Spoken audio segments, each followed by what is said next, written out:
On this episode, I have the legendary Bob Wright.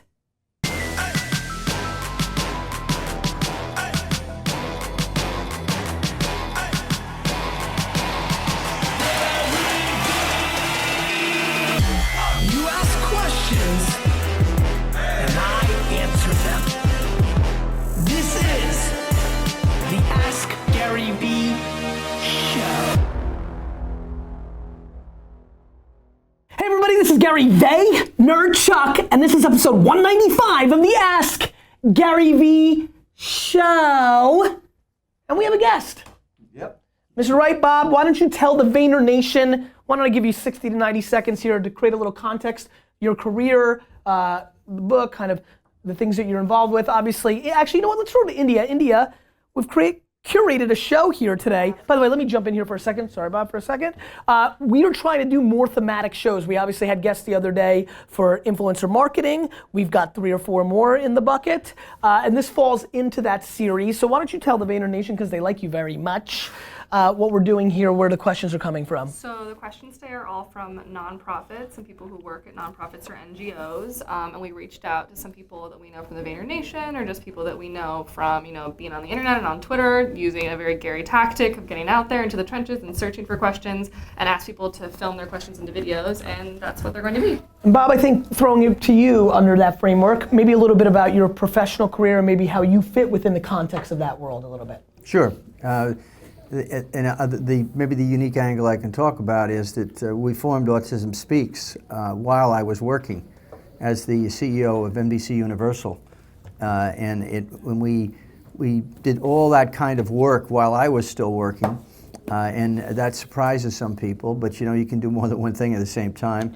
I was CEO for 22 years at that point in time, and it caused us to have to really be very focused on how we used our time, so that I wasn't interrupting my work or other people's work to do this. And I brought in people for board members or established people in the New York community that had some interest in it or had a relationship with a person in their family or some friend. One of the people didn't have that, but he did have a history with dyslexia, and he knew how difficult it was for children to learn. So we put this whole organization together in 2004, and I made a determination that we wanted to run this like a business. And so I said, we're going to have all of our financials are going to be audited. We're going to file at every single state in the United States. You have to file twice. You have to file to raise money. We have to file to operate in there. And we did all these things in a very businessy way, so that we could get out, and when we actually started in 2005, we could get going, and we could act anywhere in the country. And then the other thing I looked at is I looked for other organizations that were dealing with children or adults with autism. We wanted to deal with children because it's more difficult to deal with adults, because their resources are not as attractive. And children, we knew that you could help them. And if you miss all that helping as an adult, you're losing an awful lot. So we wanted to start with people that I know we could help, like Sure. My grandson, who's Yes. the reason why he's 14 years old, by the way, and he's not going to be working for Google anytime soon. He has very limited communication ability.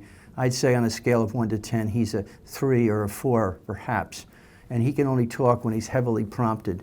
So he needs people with him all the time. He can't be left alone, because you just don't know what he'll do. He doesn't communicate and give you the signals as to what his next idea is going to be. He could, it's that sort of a thing. So anyway, we did all this, and then we looked at 3 organizations, and I went out and met with these parent organizations. They're all kind of exhausted. That's what happens to not-for-profits, especially disease-related ones. People work very, very hard, and then all of a sudden, they usually, their view is they want to do a lot of science, they want to do a lot of things, they make a lot of commitments, but they get tired of raising money. And it's tiring. And pretty soon they've got debt, or they're just... Do you feel the business DNA of being a CEO of one of the biggest companies in the world for so long was a massive advantage in running that Autism Speaks organization with that DNA, because you felt the vulnerabilities in organizations that have been run in a political, bureaucratic, more kind of corporate, less entrepreneurial environment? Absolutely, but I'd also say that anybody that has business experience should not forget that business experience going into a not-for-profit. You build up skills and you build up ability to manage people or deal with people. You don't want to lose that because you're a not-for-profit. Well, it's one of my biggest arguments. I yell it to my audience, a lot of people in startup culture, that so many venture capitalists, even though they've built businesses, she or he has built a business in the past, they start giving advice to these startups that are more predicated on raising finances than actually building a business. Yeah. So I think there's a huge parallel. But before we go into more of the nonprofit and talk a little bit more about Autism Speaks, I want to respect the audience, which I know is a very heavy business organized audience, and I think some would find it quite fascinating on how you made the rise to such a prestigious CEO job. So how, for kicks and giggles, give me 60 seconds on where you were born, what kind of kid you were, what then happened, and then what was the transition of how did your career go? I grew up in the New York area on Long Island. Did you grow up a Jets fan? A Jets fan? Yes, I did.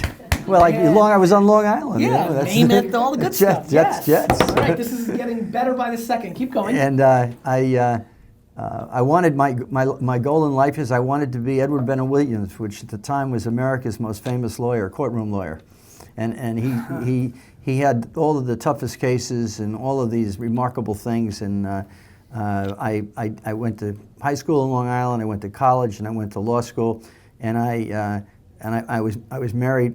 I'm married to Suzanne Wright. We've been together for 50 years and 48 years married. Amazing. And by the way, she unfortunately on October 29th last year is diagnosed with pancreatic cancer. And so we're really having a struggle right now in that respect. So now I'm right back into the not-for-profit issue. Now I'm dealing with my own trying to develop medicine based on her tumor, but you know it never ends. You just gotta keep learning. Anyway, I did a bunch of different things, and I ended up having gone through the Virginia bar, the New York bar, the Massachusetts bar, and the New Jersey bar. Well, no wonder it wasn't scary to register in every state for Autism Speaks. You basically did it in the law world. No, it wasn't. It wasn't scary at all. So I was a pretty good lawyer, and I did a lot. How long did you practice? I was in private practice for 5.5 years. I got recruited to Pittsfield, Massachusetts, to work for Jack Welch, and they had the fastest growing businesses in GE at that time in the 1970s, early 70s. And I came in as a lawyer, and I very quickly I moved into business. On the law background was fantastic. It worked, just like I'm saying, business background works in Harvard, but law background works in business. And I just kept pyramiding on what I knew, and I got a chance. You have to take chances. We moved 11 times before I was 40. Wow. Suzanne and I and 3 kids. And people don't do that now. I saw a statistic the other day that says that since 1990, only 10% of people move a couple of times. It's remarkable. I moved 11 times. Unbelievable. But that was all necessary for me. One of the things that I learned early is if I wanted to be successful and I was ambitious, and I was ambitious, then I needed to take full responsibility for my own career. And I could not. There's no excuses. All the excuses have to be, if it's a rainy day, that's not an excuse. If I got a bad person I'm working for, you should get out of it. You shouldn't work there. The fact that I got sick that's not an excuse. Do you know that I mentally decided 6 years ago to not get sick again, and I haven't? Bob, I know that sounds strange. No, I understand. No, I have a big belief that we don't understand the brain, and I don't like saying it out loud. I kind of threw it at you because when I hear myself even saying it, I'm like, who's this cuckoo bird? But I totally, but I'm smiling, and I'm sure a lot of the audience is smiling right now because maybe I threw a couple more curse words into the rant that you just had, but it is absolutely the same exact word. Listen, the market is the market is the market. They don't care about your headaches. No, it is what it is. And if it doesn't work out, you have to start over again, or you have to go someplace else. Do you feel that experience as a businessman, an entrepreneur, do you feel like that gave you the intestinal fortitude to be able to deal with life's challenges as they've come in your family life? I do. I absolutely do. I mean, we faced we accepted a lot of challenges. So some of them were really difficult to overcome. But that was what I wanted to do. So it's ironic that you brought up staying well. I'm in the position right now where I can't get sick. Right. I can't get sick because my wife needs me and she is desperately sick, and there can't be two of us sick. So I have to do everything right now to make sure I do not get sick. And that's like my number one issue that I'm facing in this particular situation. Yes. But anyway, we did a lot of different things, and I had a chance. I raised my hand. General Electric was trying. The Cox family, an old line family in Atlanta, had Cox Communications, still alive, big company. They wanted to sell part of their business. I worked my way down to become the president of the company. And the cable business is what I was focusing on. It was brand new at that time. I thought this was going to be really exciting. And I went down there. I gave up all my stuff with... Why don't you tell a lot of my friends real quick here who are watching, as I yell about why Snapchat or mobile devices or other things are going to be good, why don't you give us a little bit of a history lesson? This may run a little bit longer than most episodes, but I'm going to take full advantage of having you here. Why don't you tell all the youngsters, these 20, 30-year-olds who are watching right now, or even 40-year-olds who are caught in an interesting generation of non-innovation, on what the people of the world in the early 80s said about this cable thing and its the establishment. What was the establishment's point of view on HBO, on cable, on these cockamanian things that were above channel 13 in America? It's a little ironic. It reminds me of the Trump thing. The people loved it. Business people hated it. And the institutions didn't like it at all. Mm-hmm. And everybody wanted to stay where they were with a three-channel universe, and that was good enough. And cable was opening up these other doors, and people liked it. The customers liked it. Yes. But the institutions didn't like it. The institutions that had something to lose. The institutions that were lending money, they didn't like it. The investors were very worried about it. The people that were in. Did you understand that 36 channels was going to be a good thing? That there was good that was going to be successful? Did you believe the ESPNs, the MTVs at that point in your career? Did you say, okay, in the way that I look at a Snapchat or a Musical.ly, and I say what you just said, and they hear me say it. It's not that I'm saying this. 150 million people are downloading it and using it each month. I'm not making any predictions. The data's there. Did you see that? Well, but that's exactly where we felt. Now when I came in, it was only 13 channels, and 36 was a big jump. We had the biggest cable system in the country in San Diego, and that was 36. That was a big deal. And did people say silly things like, how are you going to fill all that programming? Yeah, and well, we actually, yes, but that gave us a chance to try to produce. Right. Fill that programming ourselves, and that was not something cable operators did at that time. They hung wires and they split the boxes in, and they ran the. Is that where Ted Turner did some smart maneuvering? Ted Turner never was a cable operator. He was a producer. That's exactly right. Yeah, he was on the other side, and we were on the side of the cable operator. We were one of the first systems to put CNN on. We were one of his first customers. But he never wanted the wire business. That's right. But he just was a visionary that had the energy to force through his thoughts, regardless of how difficult it was going to be. Yeah. And I admired that. He lived in Atlanta. That's where he lived. Of course. So we got into that. And the Braves stunk at this point, right? Just for everybody's context. The Braves, the Atlanta Braves, they were terrible. Yeah. Do you find that to be an intriguing fun fact? Well, I remember going to a lot of games, and it rained. It seemed it was always raining, and I was sitting out there for an hour and a half in the rain. All right, India, let's get into a question, because I have a feeling I'm going to just milk this into a 4-hour video. Hey, Gary. Hey, crew. First and foremost, I absolutely love the podcast. Secondly, I absolutely love this book, instant bestseller. My name is Jerome Hardaway. I am a head geek in charge for Vets Who Code, also known as Frago, formerly United States Air Force. What we do here is that we teach veterans how to program 100% online at zero cost to the veteran by utilizing a pragmatic approach and focusing on one language and problem solving with that language. Our guys and girls of the armed forces are focused more on solving problems and thinking like a programmer, as opposed to learning how to do the same procedures in multiple languages.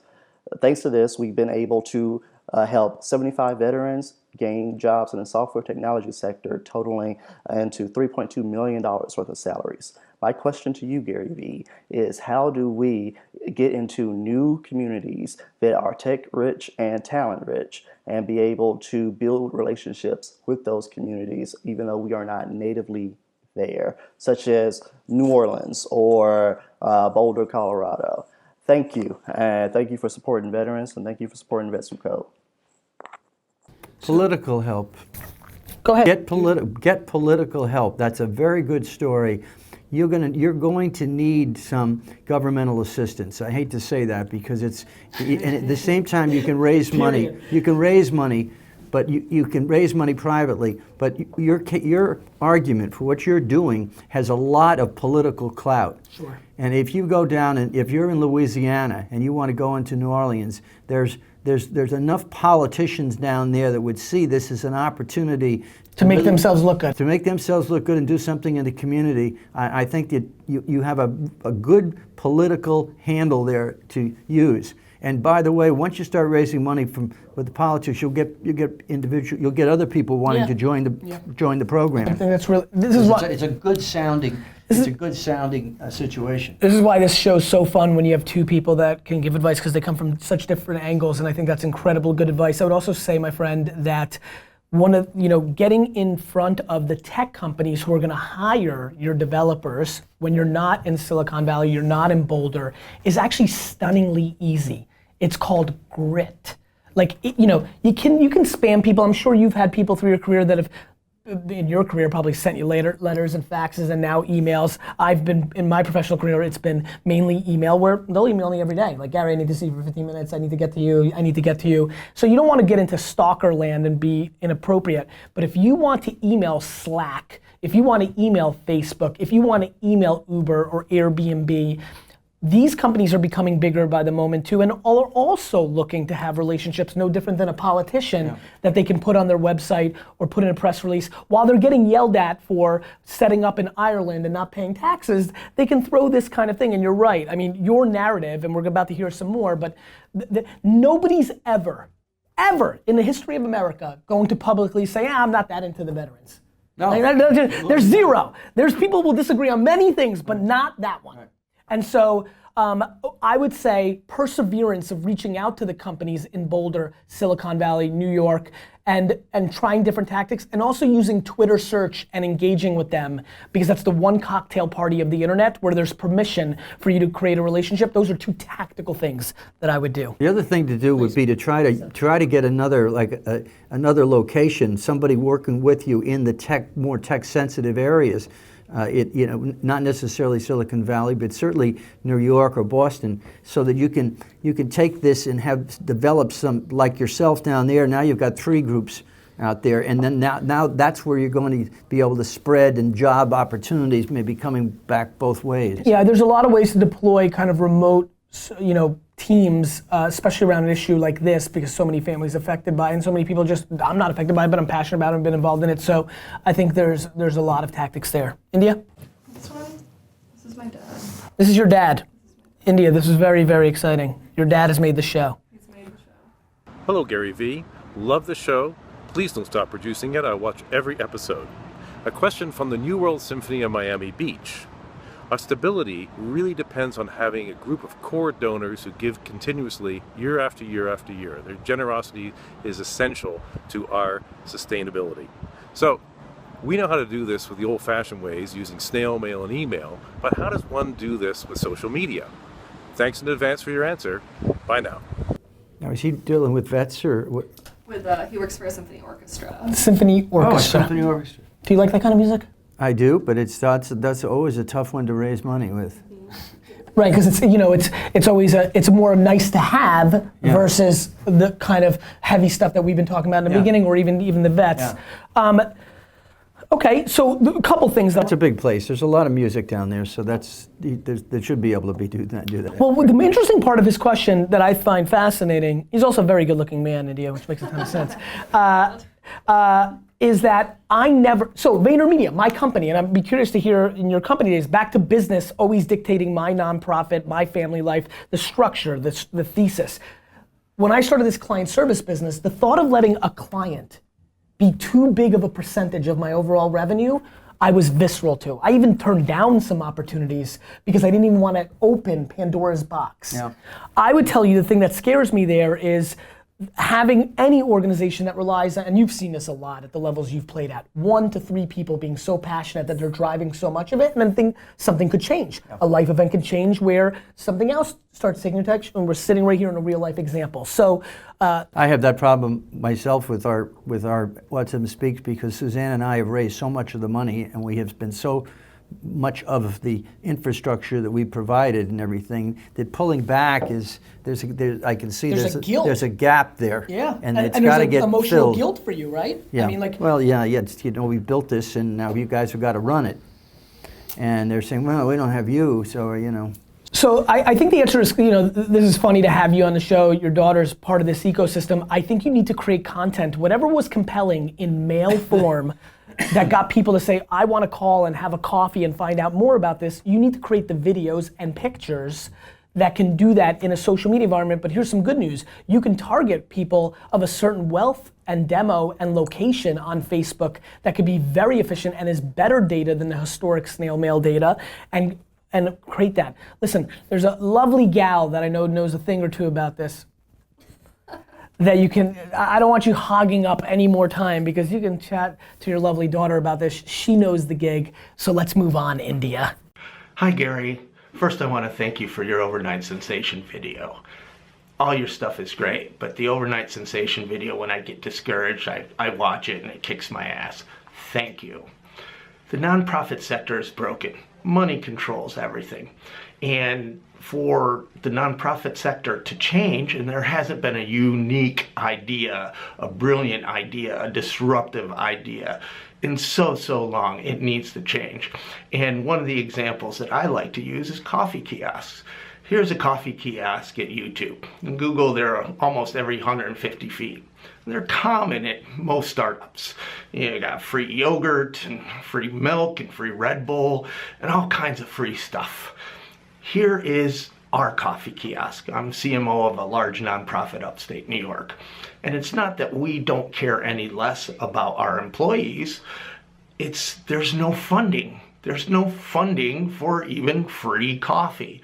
So the problem is the top. And how do we change that? How do we get funders to have a startup mentality? If you look at the startup world, Twitter, Uber, Airbnb, these are ideas that might be considered radical, different, disruptive, but somebody funded them and they funded free coffee along with it.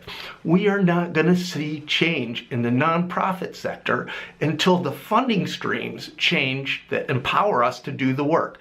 How can those of us in the nonprofit sector that care, how can we explain that? How can we affect change? How can this top-down change come into the nonprofit sector? You want to take a shot at this one? The answer to that is you got to be blunt. You've got to go out and find some angels, some people that you have reason to believe are interested in your non-for-profit and have some funds, have some ability. Maybe they have a store, maybe they have money or something. And you have to get them, and you have to be frank with them and do just what you're saying. We're trying to do all these things. We've got all these people volunteering, but we need some startup money here. We need some angel to help us get through this until we can have a larger thing. And if you beat around the bush with people, they'll say, "Well, I'll give you a small gift." I say, "No, I really need your help, big help." I got something to add on this. You mentioned Uber, Airbnb, and Twitter. These are the top 0.01% of startups. I know many startups. This startup, my company, started in the conference room of another company, and I guess we stole their free coffee and things of that nature. But the interesting thing is, Robinhood and many other organizations have a lot of money. They have a lot of money. My biggest problem is there's a lot of NGOs that I know that have a lot of money and are wasting it or not deploying enough a percentage against the right thing. So I think we need to be a little bit careful here. There's thousands of startups that don't have free coffee. You're also talking about people being incentivized by capitalism. The reason people write checks to Google and Uber and Airbnb is because they want to make money back. And I think you have to play the reverse game in NGO, which is much like the narrative of your life. And I've always known, since I was a young man, because I always believed I'd be successful, that the things that would capture my attention, though I'd become very involved in Charity Water, and I'd become very involved in Pencils of Promise, and through Matt Higgins, have been involved with you guys and have done stuff here for Vayner for you guys as well, with Autism Speaks. Matt Higgins is on our board. I'm very aware. I know, with all that being said, that the things that get the most of my attention will be the things that affect me. You know, now I can finally say it because very recently my brother announced, my partner in this company, VaynerMedia, that he's going to be leaving in a month because he has Crohn's disease. Wow. And he doesn't, and you know, the pressure of it all is the one thing, and he just wants to be proactive. Luckily everything's okay, but he's just projecting and being smart. That is something that's pulling at my heart. In the same way that my money investing in a company pulls at my wallet, Crohn's is going to pull at my heart because it affects me. You need to go out and find the things that you're solving for. Who are the 5,000 wealthiest? That's the truth. People that are affected by the issue because your conversion rate is going to be better. And I don't accept, and I love you and thank you for watching the show, but I do not accept this notion that you're going to compare yourself to the 5 or 6 biggest internet companies in the world, where I can take this camera with Stefan right now and walk down the street and show you real shitty offices from startups that didn't get that funding and are grinding. And guess what? Google, and I was at Twitter. I was at Twitter when there was 11 people in that office. It looked like crap. After they won, it looked nicer. Google tried to sell their company for a couple $100,000 to Yahoo. Their office wasn't amazing at the time. So we need to be careful of how we contextualize ourselves as well. India? Yeah. How about Kim? Kim. Oh, our Kim. Our Kim, yeah. Kim. I love Kim. Hi Gary. Here's my question for you. I am on the board of an organization in New York. It's a nonprofit called Art Connects New York. And we work with local curators and artists to do permanent art installations in social service agencies all around New York City.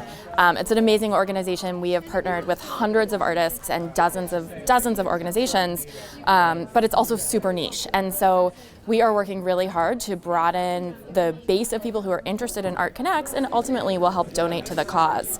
But with such a niche cause, and then we have 1.5 full-time employees who work for the organization, they do everything from coordinating the installations to fundraising.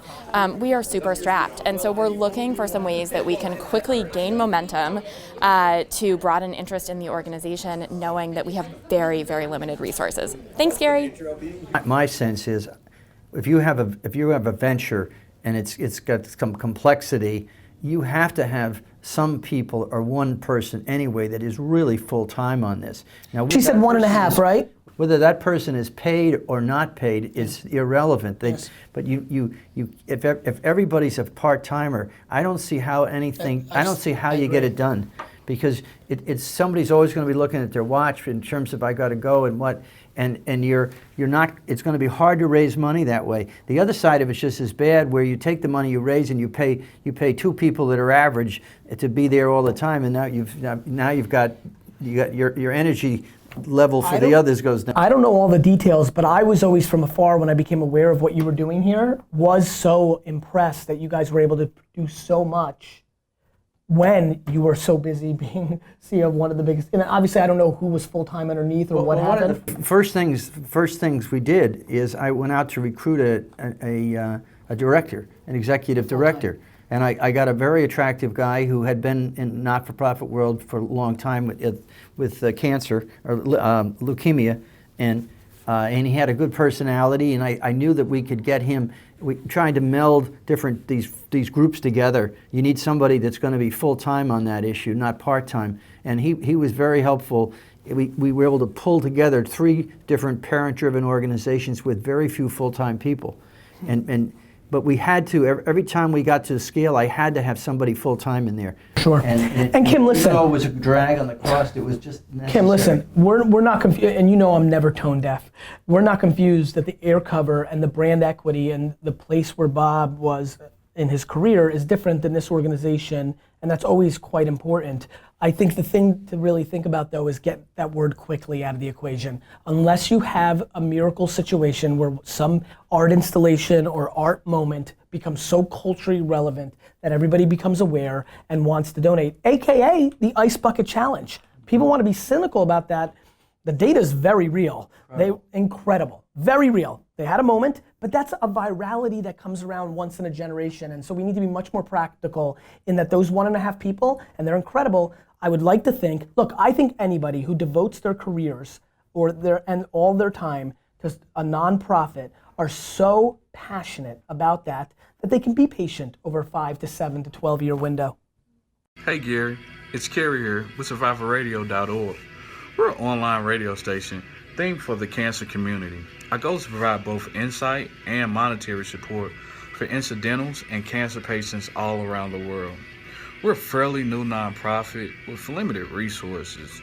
So how do we grow both our listenership and funding in 2016? What platform should we be doing this on? We're trying to grow both, so looking forward to any answers, man. Thanks. Love the show. And I noticed in the copy, he says the older demo. Yeah. Kerry, I would tell you Facebook groups. I'm obsessed with Facebook group virality. I would go and search Facebook, look for groups, whether it's cancer support groups or just a million, people that are passionate or have vibes in that environment, or just even general, medical or different groups of that nature, and literally email the admin, which you can do in those environments, try to join them, and see if those groups can bring some awareness. In the beginning, you have to ask.